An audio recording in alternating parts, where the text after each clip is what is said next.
ये है भारत का प्रसिद्ध नगर इलाहाबाद।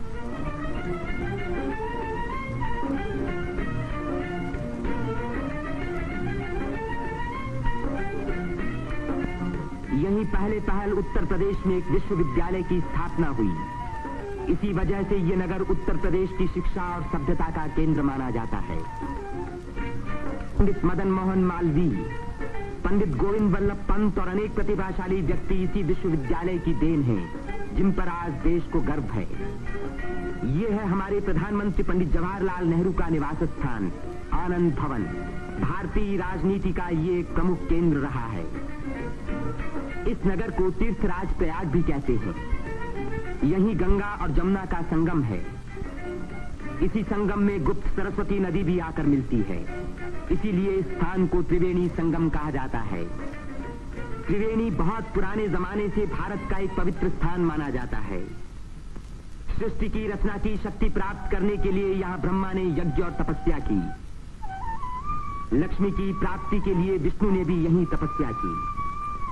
यहीं स्नान करके भगवान शंकर ने त्रिपुर राक्षस के वध करने की शक्ति प्राप्त की और यहाँ महात्मा बुद्ध ने संसार को सत्य का संदेश भी सुनाया।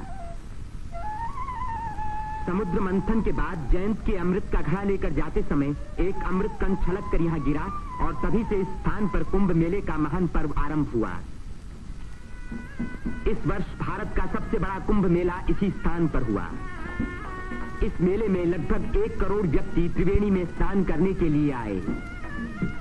सदियों की गुलामी के बाद स्वतंत्र भारत का ये पहला कुंभ मेला था। त्रिवेणी में स्नान करके तन, मन और आत्मा को शुद्ध करने के लिए ही यात्री आते हैं। योगी और सन्यासी, गरीब और अमीर सभी प्रकार के लोग यहाँ इकट्ठे होते हैं। कुंभ मेले के मौके पर देश के नर नारी एक दूसरे के धार्मिक विचारों से परिचित होते हैं। धार्मिक संस्थाएं योगी और सन्यासी यौगिक क्रियाओं को दिखाते हैं।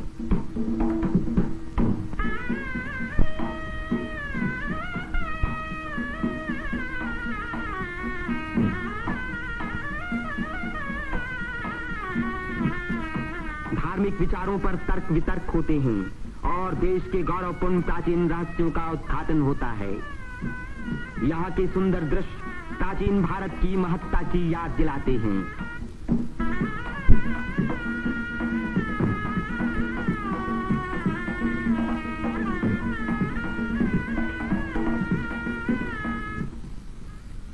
मेले के धार्मिक रूप के अलावा उसके दूसरे दृश्यों में सुंदरता और स्वतंत्रता का रंग चमक रहा था। रंग बिरंगी चूड़ियां, देवी देवताओं की मनमोहिनी मूर्तियां,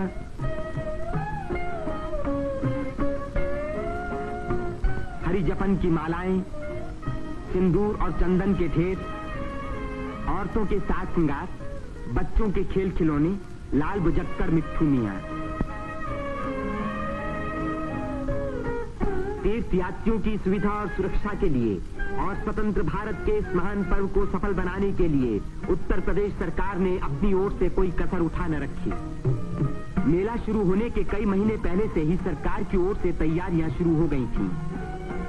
उबड़ खाबड़ जमीन को समतल बनाने के लिए बुलडोजर जैसी बड़ी बड़ी मशीनों से जमीन की सतह ठीक की गई।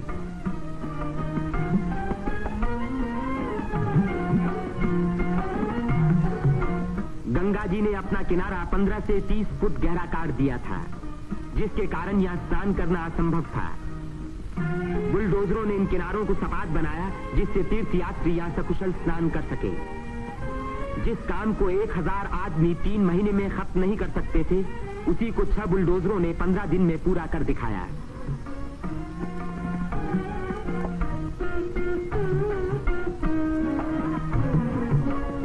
फौजी इंजीनियरों ने सड़कों पर बिछी रेलवे लाइनों के ऊपर पुल बनाने में बड़ी मदद की।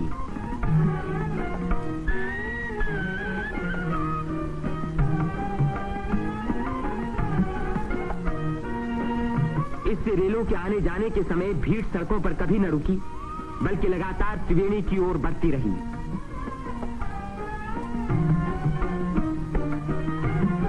जगह की कमी के कारण ज्यादा लोगों के रहने का इंतजाम गंगा के पूर्वी तट पर झूसी की ओर किया गया। वहां से शेष मेले तक आने के लिए भारतीय सैनिकों और उत्तर प्रदेश सरकार के सार्वजनिक निर्माण विभाग ने पीपों के 6 पुल बनाए। कुंभ मेले के इतिहास में ये पहला मौका था जबकि यहाँ बिजली लगी। 1000 बिजली के खंभे लगाए गए, जिनके लिए 160 मील से अधिक लंबी तार लाइन इस्तेमाल हुई। उत्तर प्रदेश के स्वास्थ्य विभाग ने यहाँ सफाई का बड़ा अच्छा बंदोबस्त किया। चारों तरफ मशीनों से लगभग 250 मन डीडीटी का भारी छिड़काव किया, जिसके कारण मेले में मच्छरों व मक्खियों का नामो निशान बाकी न रहा। मेले के आरंभ से ही सरकार ने हैजे के टीके लगवाने का प्रबंध किया। यात्रियों को सलाह दी गई कि वे मेला क्षेत्र में आने से पहले टीके लगवा लें। कदाचित इसी व्यवस्था के कारण मेले के मौके पर कोई भी रोग नहीं फैला। इतनी भारी भीड़ भाड़ के मौके पर आमतौर से दुर्घटनाएं हो जाया करती हैं। इन दुर्घटनाओं का सामना करने के लिए उत्तर प्रदेश सरकार ने चिकित्सा एवं स्वास्थ्य विभाग की एम्बुलेंस गाड़ियों से घायल और बीमार यात्रियों को तुरंत अस्पताल पहुंचाने का पूरा प्रबंध किया।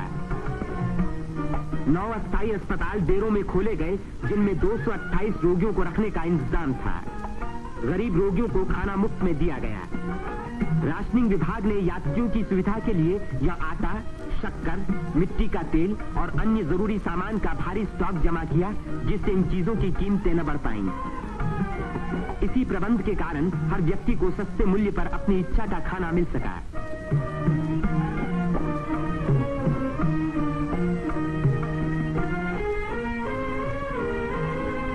सेवा समिति, अग्रवाल समिति और भारत स्काउट्स एंड गाइड्स जैसी स्वयंसेवक संस्थाओं ने यात्रियों के मार्ग निर्देशन, उनकी सुरक्षा और घायलों का प्राथमिक उपचार किया।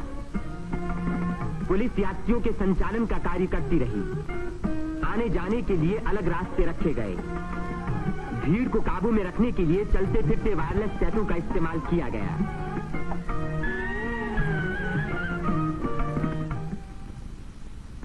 भूले भटके लोगों को खोज निकालने और उनको उनके घर वालों तक पहुंचाने का खास इंतजाम किया गया।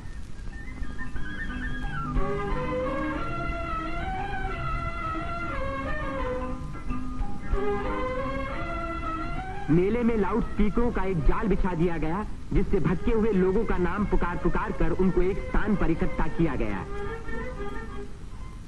मेले के आरंभ होते ही उत्तर प्रदेश के मुख्यमंत्री पंडित गोविंद वल्लभ पंत ने मेले के बंदोबस्त का मुआयना किया।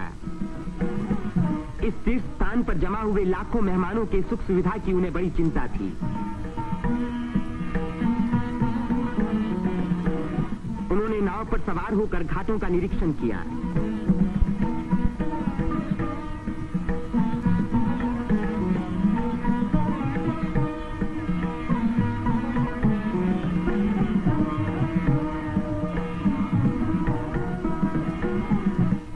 पीपे के पुलों को भी देखा। ये अखाड़ा जो ऐसे ही एक पुल को पार कर रहा है, पुल की मजबूती का सबूत है।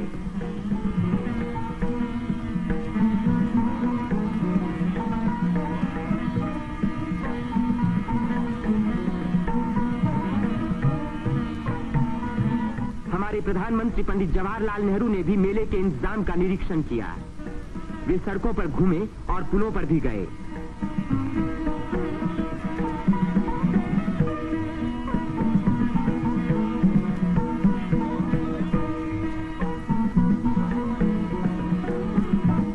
अन्य स्थानों को भी देखा भाला।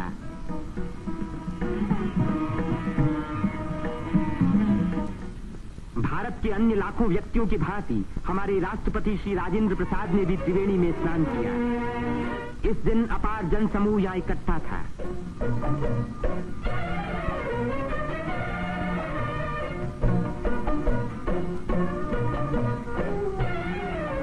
हर घाट पर लोगों की भीड़ स्नान कर रही थी। उसमें नया जोश था और नई उम्मीदें थीं।